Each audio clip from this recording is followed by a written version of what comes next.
தமிழ்ல சொல்லுங்க. தமிழ்கோரு இனிய நல்லுலகிற்கு இனிய வந்ததுன்னு சொன்னேன். குட் மார்னிங் சொல்லுங்க. தமிழ் பண்பாட்டு மொழி, பயன்பாட்டு மொழி. இப்ப நம்மளுடைய தமிழ்நாடு அரசு எந்த மொழியில இயங்குறோம்? நம்ம ஏதாவது ஒரு விண்ணப்பம் கொடுக்கறதுனா எதுல கொடுக்குறீங்க?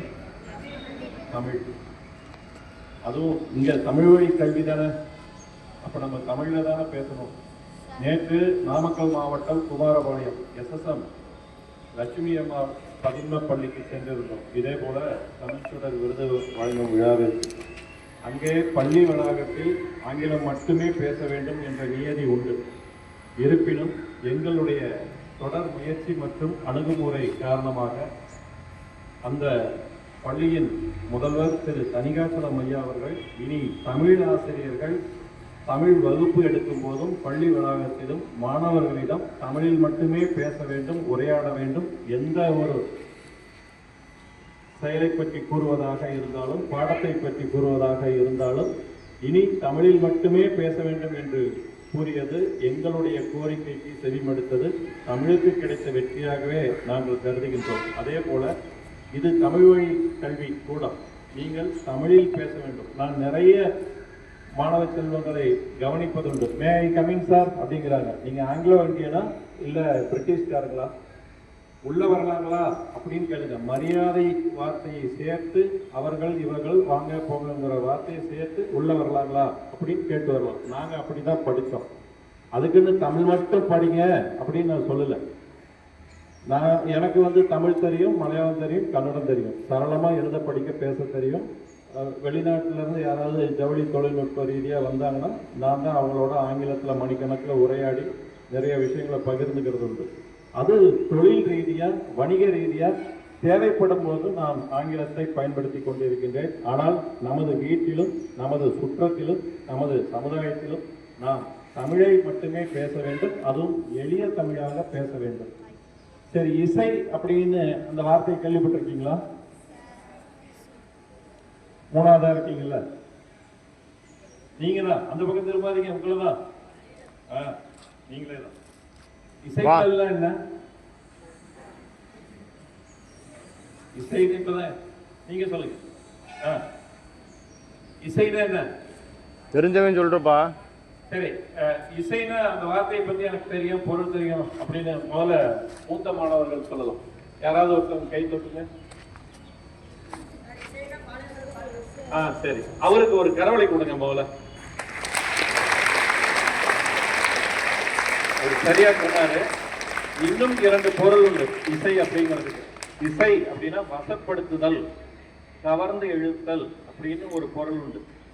இசைத்தல் அப்படின்னா இப்ப வாயிலிருந்து வார்த்தை, ஒரு பேச்சு வந்ததுன்னா பேசுறான் அப்படின்னு பொதுவான வார்த்தை. கூறினான் அப்படின்னா கூறுபடுத்தி வகைப்படுத்தி சொல்றது. அதாவது பாயிண்ட் பை பாயிண்ட் அது ரொம்ப தெளிவா அடுக்கி வக்கீல் மாதிரி பேசுனாம்பா அப்படின்னு சொல்றாங்க இல்லையா? அது இசைத்தல். அப்படின்னா ஒரு விஷயத்தை கோர்வைப்படுத்தி சுவாரஸ்யப்படுத்தி கூறுவது, அதுதான் இசைத்தல். இந்த மாதிரி தமிழ்ல ஒரு செயலுக்கு பன்முகத்தன்மையோட நிறைய பொருள் உண்டு. இப்ப டீ சாப்பிட்டியான்னு கேக்குறாங்க. அந்த 2 வார்த்தையுமே தவறு. இப்ப இங்க கூட நீங்க காலையில ஒரு பயிற்சி யோகா மாதிரி ஒண்ணு சொன்னாங்க. அதை நாங்க ஒரு 15 வருடம் முன்பே மனவளக்கலை மன்றத்தில் எங்களுடைய கோரிக்கையை முன்வைத்தோம். வாழ்க வளமுடன் சொல்வது முற்றிலும் தவறானது. வளமுடன் அப்படின்னு ஒரு வார்த்தை இல்ல. தமிழ் ஆசிரியர் நீங்க தானே? அதுல என்ன தவறு யாராவது சொல்ல முடியுமா? ஏன்னா இனிமேல் அந்த வார்த்தையை சொல்லக்கூடாதுங்கிறதுக்காக இந்த மாதிரி சபையில நான் நூற்றுக்கணக்கான பள்ளி கல்லூரிகள்ல நான் சொல்லிக்கிட்டு இருக்கேன். இலக்கண பிழையை தவிர்த்து சரியான பதத்தை நாம் பயன்படுத்த வேண்டும் அப்படிங்கிறதுக்காக. 2 பிழை உண்டு. முதல்ல வாழ்க அப்படிங்கிற அந்த வார்த்தை விகுதியில வரணும், அதாவது இறுதியில வரணும். வளமுடன் அப்படின்னு ஒரு வார்த்தை தமிழ்ல கிடையாது. தயவு செய்து இனிமேல் அப்படி சொல்லாதீங்க. அப்ப என்னன்னு சொல்லணும்? வளம் கூட்டல் உடன் என்னது? வளம் கூட்டல் உடன் சேர்ந்தால் என்னன்னு வரணும்? அதான். அன்னைக்கு ஒரு அறிமுக வகுப்பு ஒரு 30 பசங்க இருந்தீங்கல்ல, அவங்க மட்டும் கை தூக்குங்க. 30 பேர் வந்துட்டு ஒரு 7 பேர் மட்டும் கை தூக்குறீங்க. அந்த சந்தோஷம் இல்லையா? சந்தோஷம் வரலையா? சேப்பார் அப்படியே போட்டிக்கா? சரி, பரவாயில்ல. ஏன்னா அந்த பையன் தான் நிறைய கேள்வி கேட்டார், அதனால ஞாபகம். அதாவது வளம் கூட்டல் உடன் சேர்ந்தா அத்து அப்படின்னு ஒரு சாரியை சேர்ந்து வரணும். சரிங்களா? அப்போ வளத்துடன் அப்படின்னு தான் சொல்லணும். அப்போ அந்த வாக்கியம், அந்த 2 வார்த்தை கொண்ட வாக்கியம் எப்படி சொல்லணும்? வளத்துடன் வாழ்க அப்படின்னு தான் சொல்லணும். வாழ்க வளமுடன் சொல்லாதீங்க. இனி நீங்களும் தயவு செய்து வாழ்க வளமுடன் சொல்லாதீங்க, வளத்துடன் வாழ்க அப்படின்னு மட்டும் சொல்லுங்க. சரி, தமிழ் சிந்தனை பேரவை இந்த மாதிரி இலக்கண பிழை மட்டும் தான் பார்த்து சொல்றோமா? இல்ல.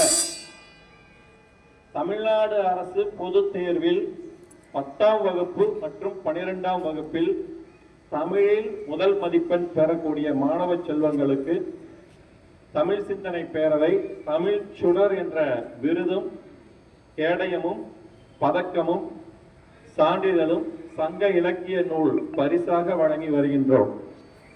அதற்காக நீங்க உங்க பள்ளிக்கூடத்துல ஒரு 90 மதிப்பெண் 92 மதிப்பெண் வாங்கினா நாங்க தருவது கிடையாது. ஒன்று முழு மதிப்பெண் 100 விழுக்காடு வாங்கி இருக்க வேண்டும், இல்லை என்றால் 100க்கு 99 மதிப்பெண் வாங்கி இருக்க வேண்டும்.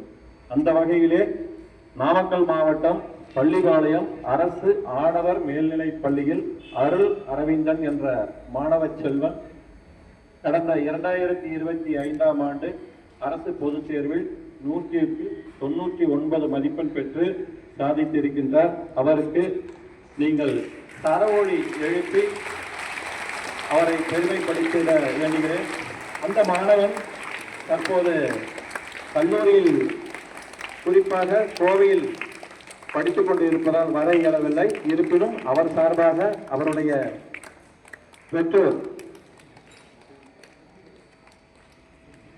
சக்திவேல் ஐயா வந்திருக்காங்க. மீண்டும் ஒரு முறை ஐயாவிற்கு உங்களுடைய கேட்டுக்கொள்கிறேன்.